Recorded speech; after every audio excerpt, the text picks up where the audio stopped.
Water sounds different when it takes something from you.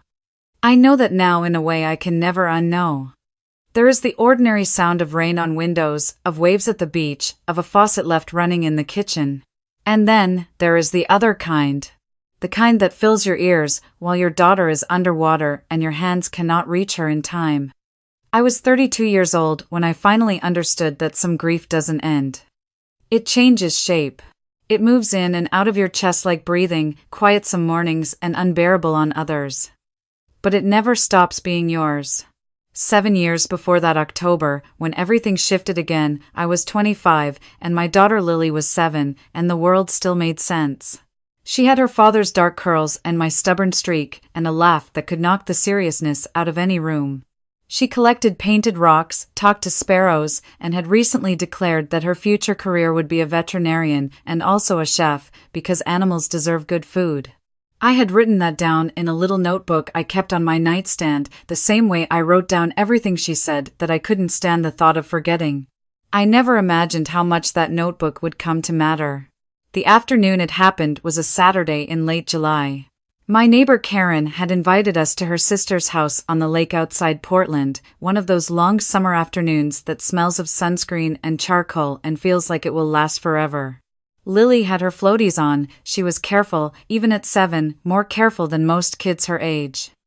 I was standing 30 feet away, helping Karen carry plates from the kitchen to the back porch. Someone called my name. I turned for less than 2 minutes.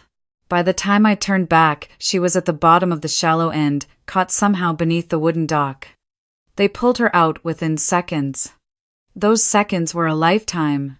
At the hospital, a doctor with kind eyes and a voice trained to deliver the undeliverable told me there was no brain activity. Lily's body was breathing with the help of machines, her heart was beating. But she wasn't there anymore. The girl who had fallen asleep in my arms the night before, whispering that she wanted pancakes in the morning, was gone. I sat beside her bed for 16 hours. I held her hand and memorized her fingers and whispered every lullaby I knew, even the ones I only half remembered. I told her she had been the best thing that ever happened to me. I told her that wherever she was going, she should look for the sparrows, because they would find her. Then a woman from the hospital's donor coordination team came to speak with me. Soft voice, careful words. There was a 9-year-old boy 1 floor above us.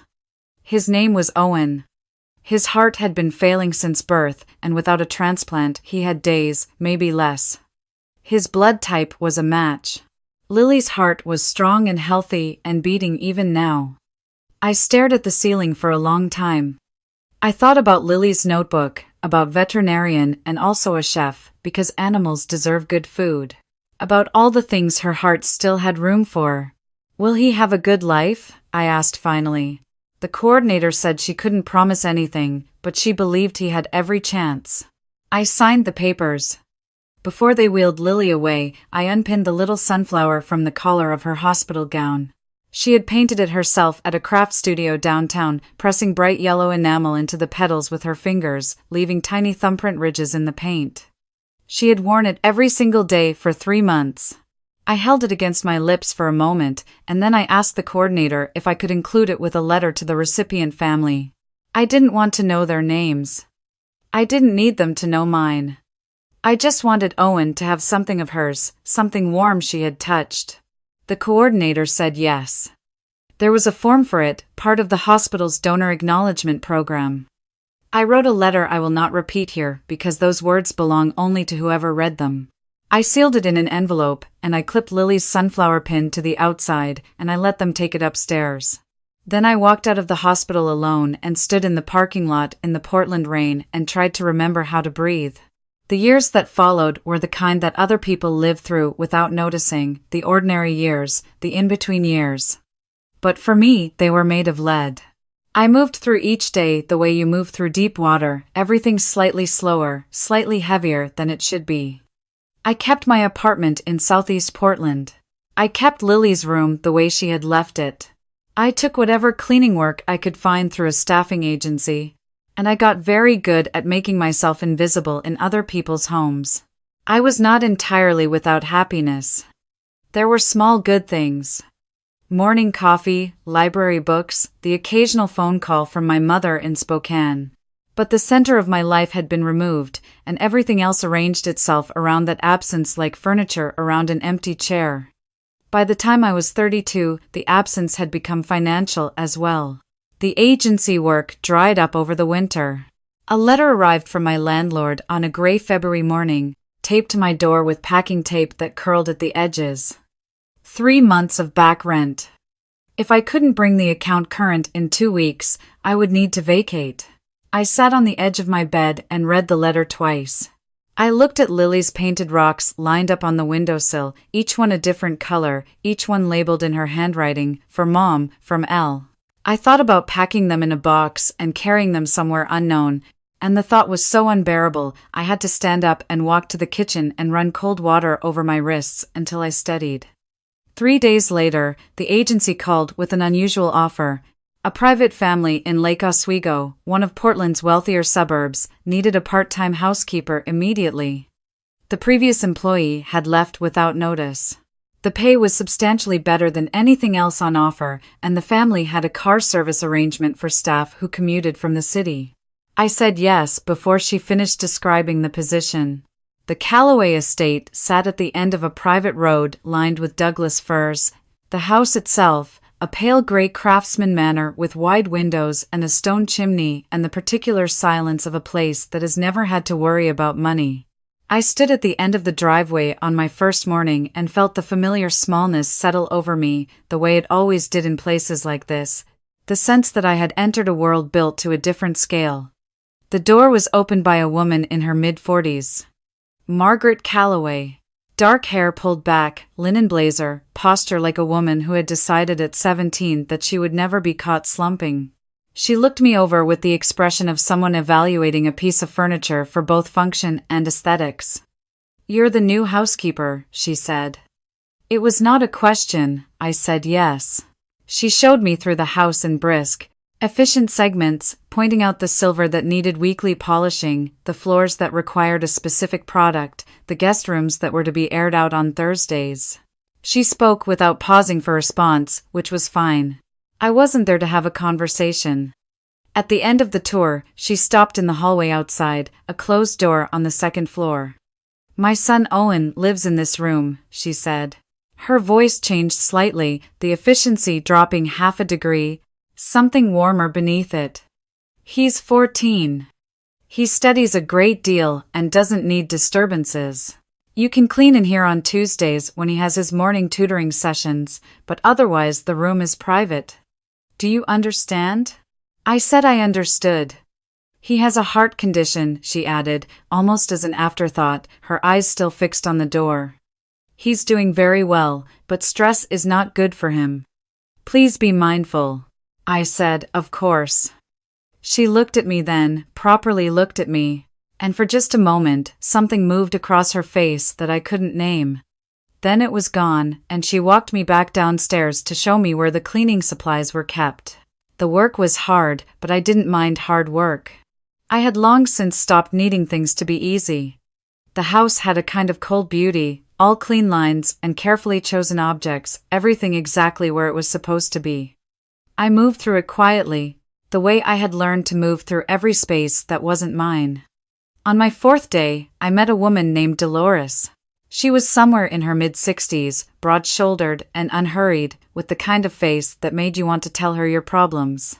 She managed the household scheduling and had worked for the Callaways for over a decade. She found me on my hands and knees scrubbing the grout in the main bathroom and introduced herself by handing me a better brush without comment. We worked in comfortable silence for a while, then she said, "You're quieter than the last one." I said I tended to be quiet. She made a small sound that could have been approval. "Margaret's bark is worse than her bite," she added. "She loves that boy more than she loves anything in this world.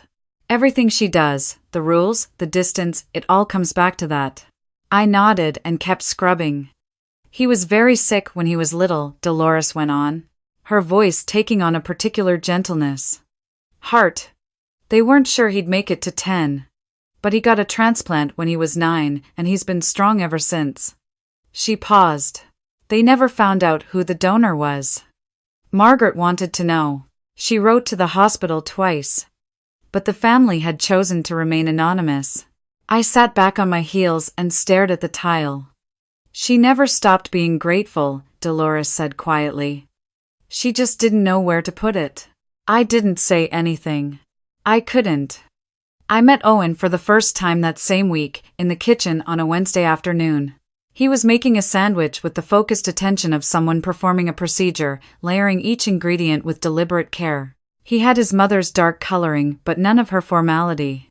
He looked up when I came in and smiled easily, the way some people just do, like smiling is their natural resting state. "You're Claire," he said.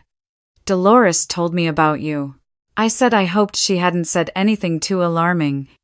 He laughed. It was a good laugh, open, and a little surprised, the laugh of someone who genuinely finds things funny. She said, "You were the best scrubber she'd ever seen." I think that was a compliment. I told him I would take it as one. He offered me half his sandwich, which I declined, and then he sat at the kitchen island and asked me, with the casual curiosity of a teenager who hasn't yet learned to filter his questions, what I had done before this job.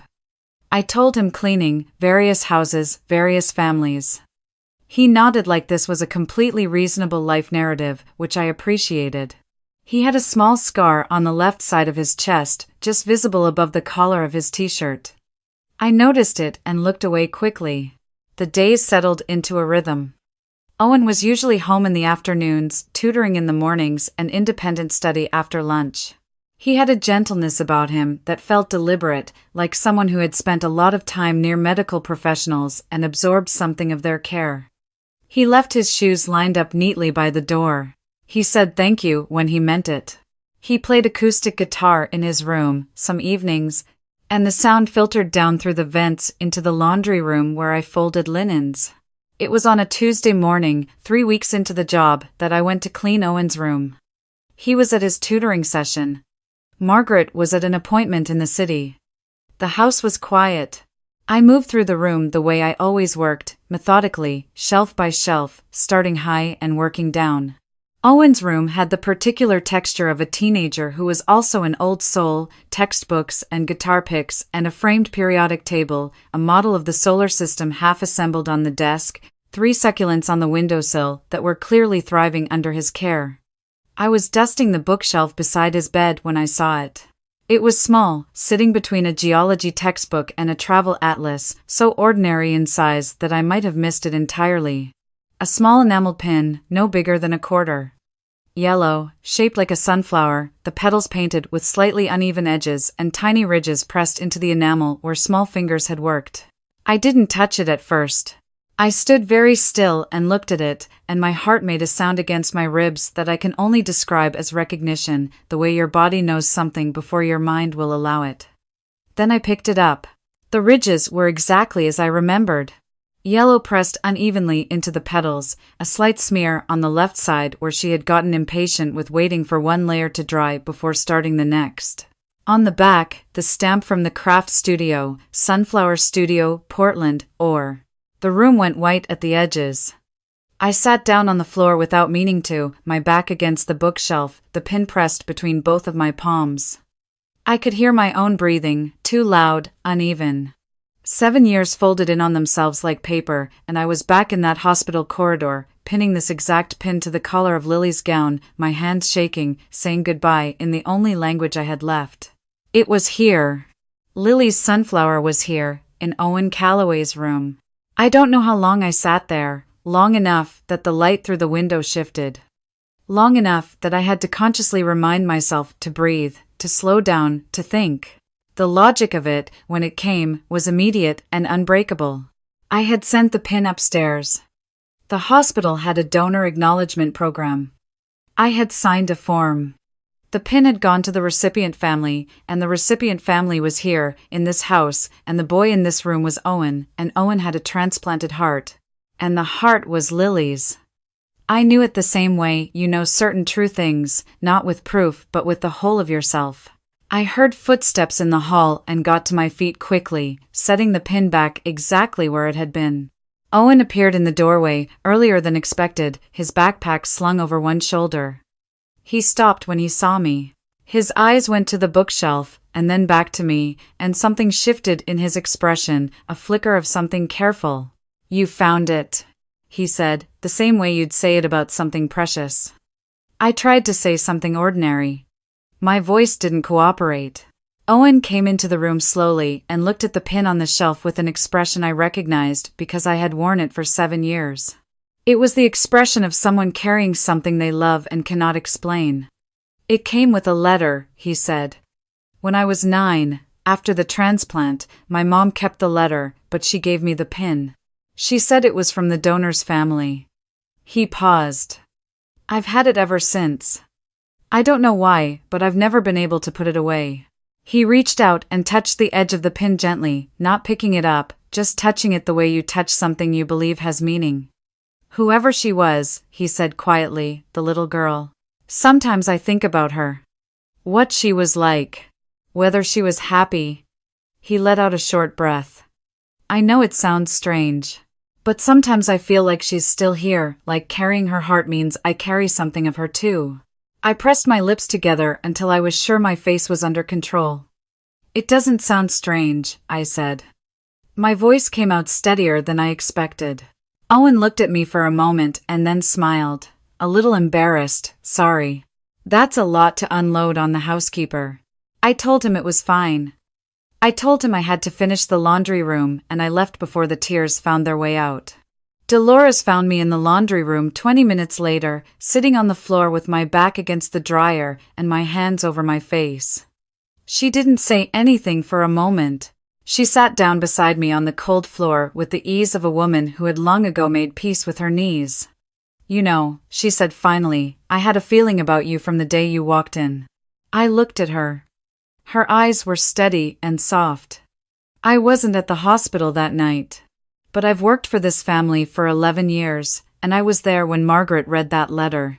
I was there when she pinned that sunflower to Owen's bulletin board because she said it was the most important thing they owned."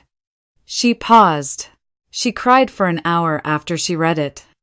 I've never seen her cry before or since. I covered my face again. "She never stopped wanting to find you," Dolores said. "She just didn't know if you wanted to be found." That night, I drove home to my apartment and sat for a long time at Lily's window, looking at her painted rocks. I thought about Owen's hands on the guitar. About the way he said I've had it ever since. About Lily's laugh, which could knock the seriousness out of any room. And then I thought about the letter I had written 7 years ago, the one I had sealed without returning address, the one that sat in Margaret Calloway's house somewhere. And I thought that perhaps it was time for the rest of it to be said out loud. The fear was real. I want to be honest about that. I was afraid of being too much, too sudden, too strange. I was afraid that showing up as the dead girl's mother might feel like an intrusion into a life that had carefully and painfully rebuilt itself around an anonymous gift.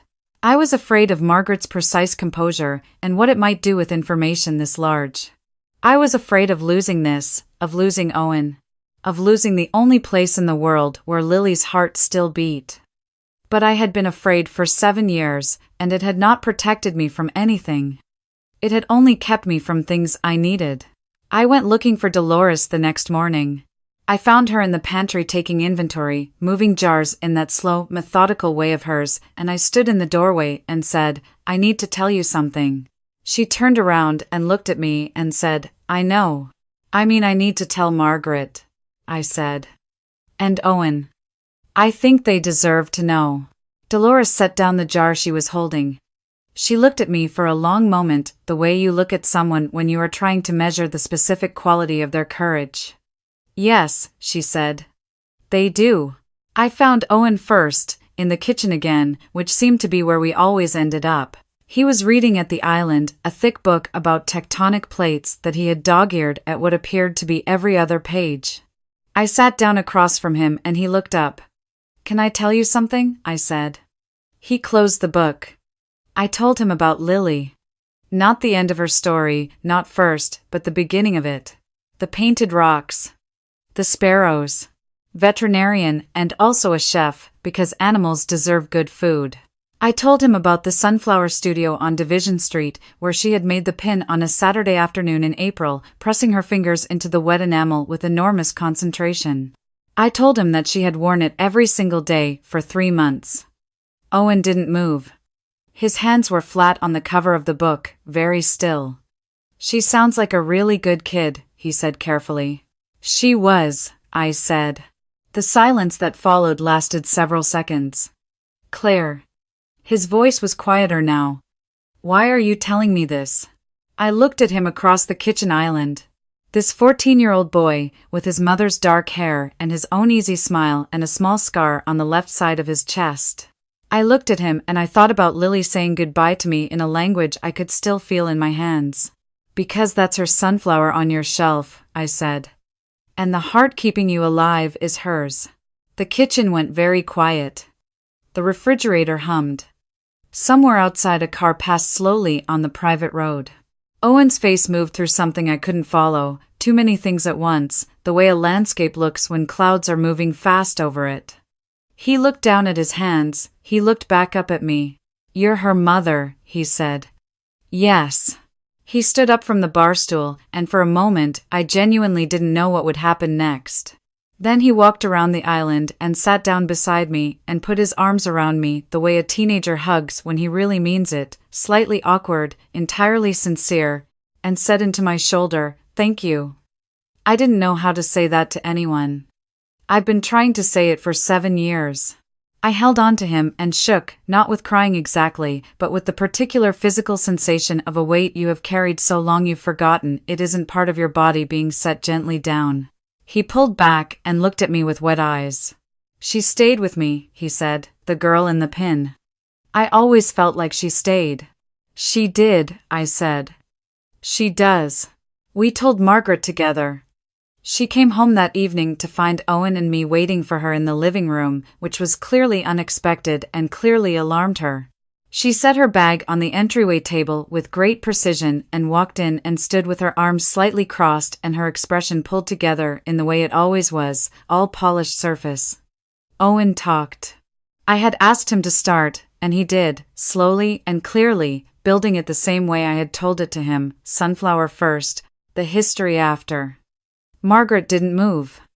She stood near the fireplace with her hands still at her sides and her face doing something complicated and private that she was not quite succeeding at hiding. When Owen finished, the room was very quiet. Margaret looked at me. And I saw it then, what Dolores had described, the thing beneath the precision, the thing that all of it was protecting. Her eyes were full, not spilling, but full, the way water looks right at the brim. "I read your letter so many times," she said, her voice very controlled, the kind of control that costs something. The pages wore through at the folds. I had to keep it in an envelope just to hold it together. She swallowed. "I always thought you were someone extraordinary. I didn't know how to find you to tell you that." I shook my head. "I wasn't extraordinary. I was just a mother." "That's the same thing," she said. She crossed the room and took my hands, the way you take something you've been wanting to hold for a very long time, and for a moment, we simply stood there, 2 women with the same 7-year wait, finally standing in the same room. "I'm sorry," she said quietly, "for the way I treated you when you arrived. For acting like you were invisible. You didn't know. I should have been kinder regardless. I thought about Dolores telling me Margaret's bark was worse than her bite. I thought about a woman who had written to a hospital twice trying to find a name, who had kept a worn letter in an envelope to stop the pages falling apart. I thought about a mother who had loved so fiercely that every stranger in her house was a potential threat to the thing she had almost lost. "We're the same," I told her. "We both love the same heart." She held my hands tighter and closed her eyes, and I watched the composure dissolve like it had been waiting years for permission. Owen's father, Thomas, came home to find his wife and the housekeeper sitting side by side on the living room sofa with red eyes and empty tea mugs, and Owen filling him in from the armchair with the slightly proud energy of a teenager who has just watched something important happen. Thomas was a quiet man with a big, steady presence, and he listened to the whole story without interrupting. When Owen finished, he sat down across from me and looked at me for a long moment. I don't have the right words for this, he said. I've looked for them for 7 years. I still don't have them. I told him he didn't need them. I'd like to try anyway, he said, thank you. Not just for the decision you made, but for writing that letter. For sending that pin. For giving Owen something to hold on to when he needed it. He leaned forward, elbows on knees. You gave us our son, and you did it when you had nothing left. I couldn't speak for a moment. I needed him to keep living, I said finally. That was the only thing that made any sense. In the months that followed, things did not change all at once.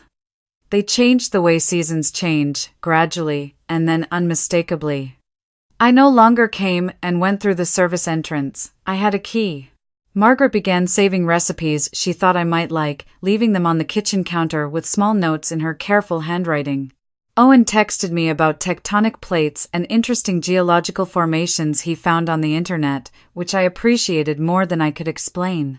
Thomas quietly arranged for someone to review my financial situation and helped me clear the back rent and set up a payment structure that was manageable, not as charity, he said, but as something owed.